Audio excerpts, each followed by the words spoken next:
Down tang abi ko ba? Office lom na leng sense. Yarni da. Adom na call to biro po yam nungai ji. Sida lere, sida to bi. Ai sign tawge na kauzabana chadi. Awat pa room do khara thuna loisan na bahai ge na kauzabane. Oh. Ojana ikoi se kanano khangra male. Adom na 6 months ki manung da loisan bidrabadi adom li contract to kakhi basu ya. Be mai je manung da lei ba mi. Adubu embu sama degi nongai pandno yum lei bani.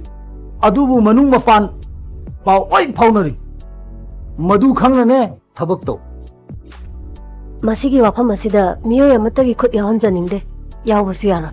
Be ma masida dum dam tora adi sign tawjarage na koi thi thirakani. School hai basa mahiroi singi dilai sangne. Angang sing se piklingai dagi makhong som hodrabadi chawrak lagadi tin jangani. School gi thabakti phasana tawhan janingi. Ojani na khara ngange ne. Oi napunsi do pamui yam nganganu. Ay achumbagi damaktadi sibaki ba minate. Tawning no mafamda tawrakpada ay mayok na gena lepe. Koi be magi si. Ikoi de yam usita ba madi yawi ne ko. Usitna ba thabak khara tawbiyo. Mi magi standard lepa hai basa mi duna tawthorakpadu na takpane. Newspaper ki heading da oja nupi ma nongmaina kaptuna hala mega du yam pambai mongni ne. Achumba chachaba mi amabu hekta hatke khali basom asaba na harol ni hai ba khangje. Asaba ga na masal tu salam to khoni Ngai ko tok pingre.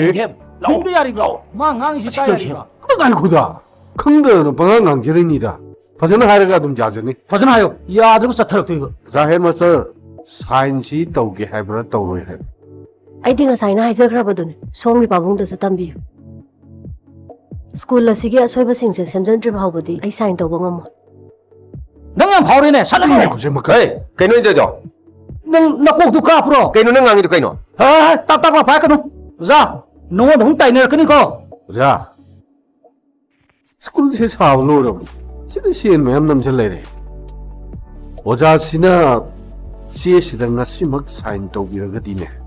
Koi oja gi su koina khangna dum tawjarake. School asi sabada changkiba statement account ma ingon da pisan biro. Ai senpham da hantok jage.